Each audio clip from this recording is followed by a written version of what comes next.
Hogwarts is calling once again, Jason. I'll answer the call then. I'll be back in about 2 years. Just kidding. Warwick Davis is officially reprising his role as Professor Flitwick in HBO's new series. Great, I love it. So excited, yes. Yeah. He shared his excitement on Instagram, calling it a homecoming. Now, Davis becomes the first original cast member from the blockbuster movies to reprise a character in the new adaptation. It premieres in 2027.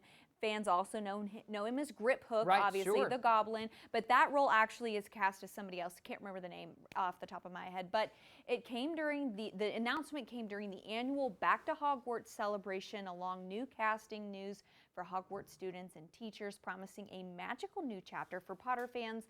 I love Warwick Davis. I think he's just fabulous. Fantastic. And can't imagine anybody else as Flitwick. I can't either, and I'm so glad he's coming back to the franchise. Me too. He's never left, really, I suppose. You but never left. Never just left our like hearts. You never left. That's right. Someone else who's never left my heart is Dwayne "The Rock" Johnson. Oh! He's always in there. Yeah. Yes, and at the Venice Film Festival, Johnson stunned critics with his performance as UFC fighter Mark Kerr in The Smashing Machine. Ooh, heard this is good. Yes, exactly. The film drew a 15-minute standing ovation, one of the longest of the year, with Johnson breaking down in tears alongside co-star Emily Blunt and director Benny Safdie. Known for blockbuster roles in, of course, Jumanji and the Fast and the Furious franchise, Johnson transforms in this gritty A24 drama packed with prosthetics and raw emotion.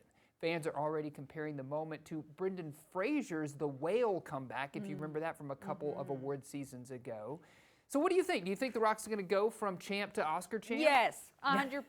No doubt in my mind. I Yes. think this is awesome. This is his first role like this. Yeah. Where he's, able to kind of showcase that. He's almost unrecognizable in photos from the movie. Absolutely. So that's great. I've heard a lot of films have gotten some standing ovations. I think Frankenstein did. also. Absolutely. So it's I'm excited to see these films. I am too. Once they make their way over to the States, that'll be Let's great. just go to streaming. Straight to streaming. Straight to streaming so everybody can watch.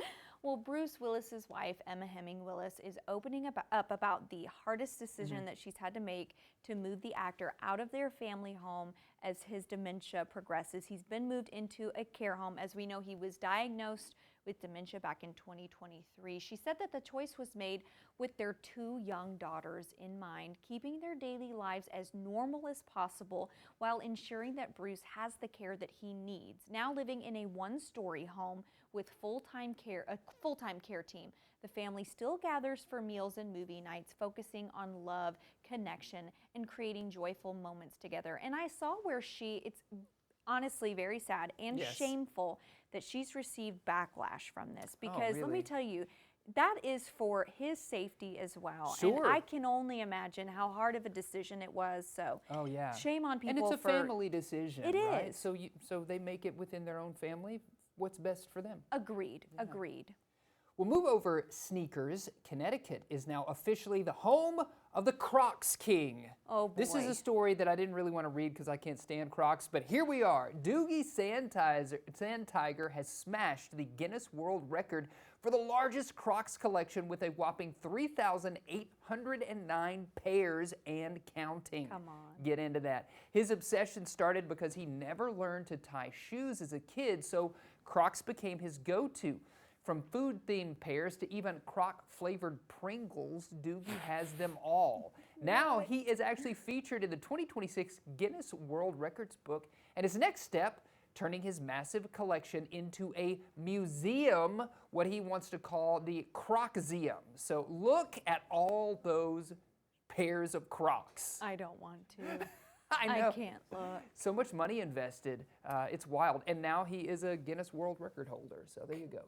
Good for him. Yeah, I have never worn a pair of Crocs. I've never owned a pair of Crocs. I will not do it. Yes. I won't. They're not cute.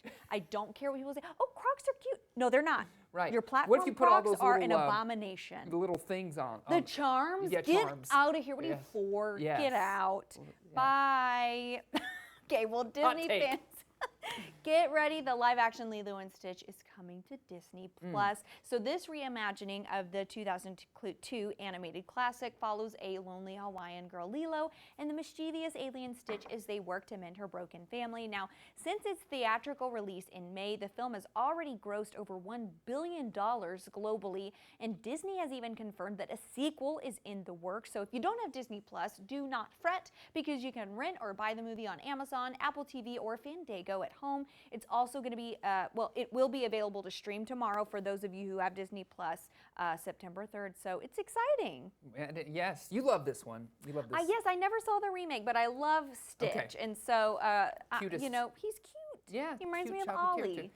Can you imagine Stitch in a pair of Crocs? Would that cancel would out? make it cute. Oh, that would? I Okay, would the have Crocs to would be say cute. that would be cute. There you go. Yes. So, yeah, all right. Well, they say age is just a number, and for 86-year-old Chuck Goad, that couldn't be more true. Check out old Chuck here. All right, Chuck. has officially been named, I know I'm going deep into Guinness World Records today, he has been named the world's oldest personal trainer by Guinness. Whoa. So, with more than 6 decades in the gym, he still trains clients 40 hours a week and proves that hard work pays off at any age. And speaking of trainers, we're lucky to have our very own here on our Wellness Wednesdays each week. Betsy joins us, and I believe tomorrow we're going to have several personal trainers joining us. Yeah. So you can learn more about the health benefits of having a personal trainer. But obviously, people here still celebrating, personal trainers 86 years young. I love to see that. Oh my gosh, you should ask one of the personal trainers if they're 86 Yes, years old tomorrow. we'll see. That is really cool. And I know I've heard it said a million times, the longer you work, the longer you live. Yeah. And I mean, I feel like this is a testament. To it. Man, he's in shape, he's Still living working. life and still helping other people. Still working out. Yeah, I love that's that. so cool. Well, a new study shows the future of movie-going may be shaped by video games. Really? Okay, so according to the National Research Group, 7 of the top 10 entertainment franchises for Gen Alpha, which are kids 12 and under, come from gaming. Leading the list is Roblox, Minecraft, Fortnite, Grand Theft Auto, which seems a little bit old for 12 and below, but whatever, and Pokemon. So experts say that gaming is central to Gen Alpha's identity and social life, and that's shaping how they want to experience movies. So nearly 60% say that they prefer theaters over streaming, which surprised me, Yeah, especially when it feels like a special event. Sure, so for okay. studios and theaters, the message is clear. The way to Gen Alpha's heart is through gaming and making movie-going an experience. Hey, you know what? I love this. When I was a kid, I loved to read those choose-your-own-adventure novels. Yeah. They made books come alive to me because I Yes. feel like I was immersed in it. And this is sort of a similar thing for a whole different generation. Exactly. So that is exciting. Maybe we'll figure out how to capitalize on that. Yeah. Well, today we are remembering acclaimed actor Graham Greene, who passed away in Toronto yesterday. Greene rose to fame with his Oscar-nominated role as Kicking Bird in Dances with Wolves and went on to appear in films like The Green Mile, Maverick, and Wind River.